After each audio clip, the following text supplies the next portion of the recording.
ओम नमः शिवाय। दोस्तों, आपका मेरे चैनल पर स्वागत है।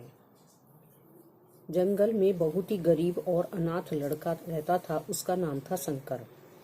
उसको जंगल में रहने वाले शिकारियों के एक गिरोह ने पाला था। उसके पास कोई औपचारिक शिक्षा भी नहीं थी। वह केवल एक चीज जानता था कि उसे कैसे जीवित रहना है। शिकार करना और उसको मारना तथा जंगल के फलों को खाना और नदी के पानी को पीकर अपने आप को जीवित रखना चाहता था। एक दिन वह अपना रास्ता भटक गया। उसने देखा कि कुछ लोग नदी के किनारे पर बने एक पत्थर की आकृति के चारों ओर जोर जोर से चिल्ला रहे हैं। कुछ लोग उस पर फूल, फल और नारियल चढ़ा रहे हैं।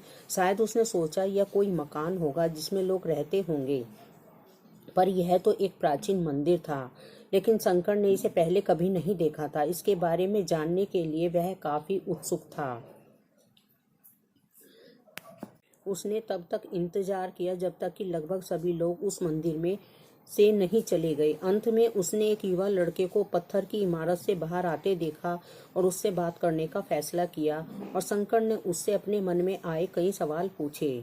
उसका पहला प्रश्न था, इस इमारत को क्या कहा जाता है? लोग अपने साथ क्या लाते हैं? फिर उन चीजों को अंदर वाली इमारत में क्यों छोड़कर वापस चले जाते हैं? चीजों को अपने साथ लाना और उन्हें अंदर छोड़कर वापस चले जाने पर वह लड़का शंकर की अज्ञानता व मासूमियत पर बहुत ही हैरान था और उसके सवालों से चकित भी था। पर वह नहीं जानता था कि वह पास के जंगल में रहता है और शिकार करके ही अपना जीवन यापन करता है। लेकिन फिर भी उसके सवालों के जवाब देने की पूरी कोशिश की। उसने शंकर को बताया, यह भगवान शिव का मंदिर है। लोग यहाँ उन्हें फल और फूल चढ़ाने आते हैं। वे शिव भगवान से जो चाहते हैं वह मांगते हैं और शिव उनकी सभी प्रार्थनाओं को सुनते हैं। यह सुनकर शंकर तुरंत मंदिर जाना चाहता था। लड़के ने उसे अंदर का रास्ता दिखाया और शिवलिंग के बारे में बताया। शंकर ने मासूमियत से लड़के से पूछा, यह शिवलिंग क्या चीज है और हमें क्या देता है? लड़के ने बताया, हम शिव से जो मांगते हैं वह हमें दे देता है। हम सब ऐसा मानते हैं। लड़के ने कहा, अब अंधेरा हो रहा है, अब मुझे घर जाना होगा।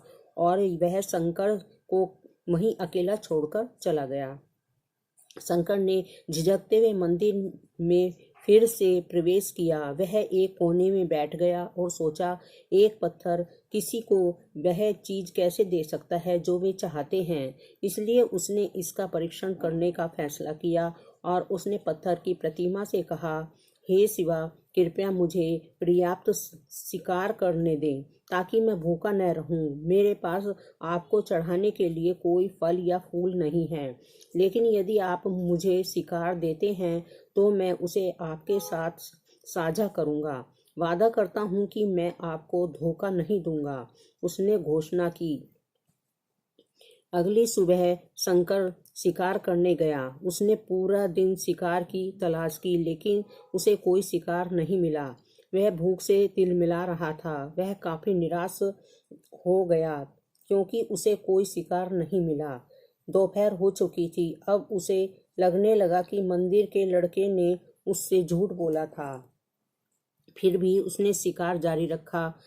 जैसे ही शाम उस जैसे ही शाम हुई, उसने दो खरगोशों को अपने बिल में जाते देखा। शंकर ने उन खरगोशों को मार डाला। चूंकि अपने शिव भगवान से वादा किया था कि वह अपने शिकार को साझा करेगा, वह मरे हुए खरगोशों में से एक के साथ मंदिर गया।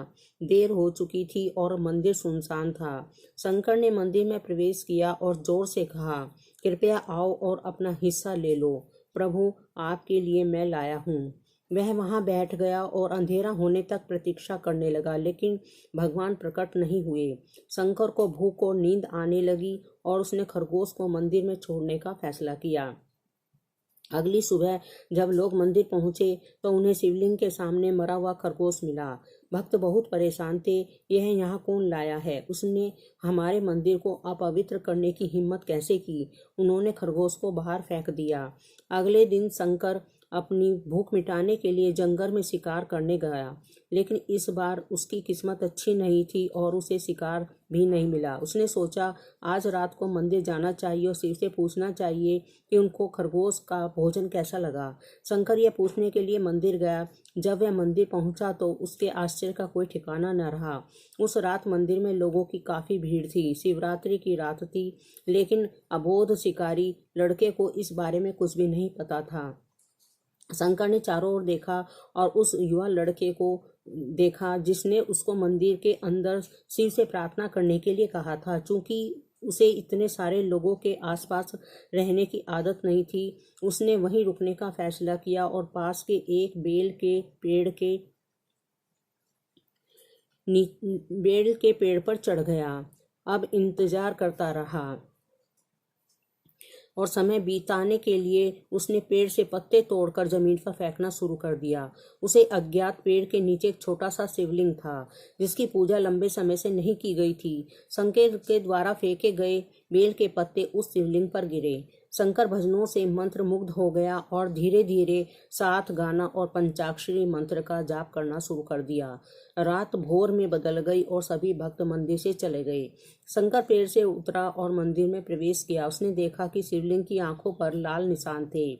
वे कुमकुम के थे जो लोगों ने लगाए थे, लेकिन शंकर को यकीन था कि शिव को उनकी आंखों में परेशानी हो रही है। उसने शिव की खेदजनक स्थिति के रूप में जो कुछ भी महसूस किया उसके लिए उसे बहुत दुख हुआ। वह उसकी मदद करना चाहता था। उसने सोचा कि शिव यहाँ अकेले रहते हैं और उनकी मदद करने वाला भी कोई नहीं है, और बीमार होने पर उनकी देखभाल कौन करता होगा। जब तक भक्त उनसे मिलने नहीं आते उन्हें भोजन भी नहीं मिलता होगा। शंकर ने एक रात पहले भक्तों को शिवलिंग पर जल चढ़ाते देखा था। प्रभु को ठंड लग रही होगी, शायद वे कांप रहे हैं। उसने सोचा आखिरकार वे केवल पत्तियों से ही ढके हुए हैं। तो उसने शिव से पूछा, मेरे स्वामी, मैं आपकी क्या मदद कर सकता हूँ? शायद कुछ खाना या दवा। मैं आपकी सेवा कैसे कर सकता हूँ? शिव ने उसे कोई उत्तर नहीं दिया। शंकर ने सोचा भगवान वास्तव में बहुत बीमार हैं, क्योंकि वह अब उत्तर देने में भी असमर्थ हैं। वह तुरंत जंगल में गया, कुछ औषधियां जड़ी बूटियों को लाया और लाल निशान पर उनका लेप किया, लेकिन कुछ नहीं हुआ। उसका दिल पवित्र था और उसने वहां शिव के हाथ में रखे त्रिशूल को उठाया और त्रिशूल को अपनी दाहिनी आंख की ओर ले गया और अपनी आंख को निकालने का प्रयत्न किया। शंकर अनपढ़ था, उसे मंत्रों या पूजा के उचित तरीका का कोई ज्ञान नहीं था, लेकिन उसकी भक्ति की कोई सीमा नहीं थी। जैसे ही वह अपनी आंख निकालने वाला था, शिव अपनी पत्नी पार्वती के साथ प्रकट हुए। उन्होंने पार्वती से कहा, इस भक्त शंकर ने अनजाने में शिवरात्रि पर उपवास किया, बेल के पत्तों से मेरी पूजा की और साबित किया कि उसका दिल बेदाग व पवित्र है। मैं अपने इस भक्त पर काफी प्रसन्न हूँ। शिव भगवान ने शंकर से कहा, तुमने मुझे अपनी मासूमियत के कारण जीत लिया है। प्रभु ने मुस्कुराते हुए कहा, लोग मुझसे हर समय झूठे वादे करते रहते हैं और कुछ ना कुछ मुझसे मांगते रहते हैं, पर जैसे ही उन्हें मुझसे मांगी चीज मिल जाती है तो वे मुझे भूल जाते हैं। दूसरी ओर तुमने मेरे साथ एक सच्चे इंसान की तरह व्यवहार किया और वह वास्तव में बहुत ही दुर्लभ है।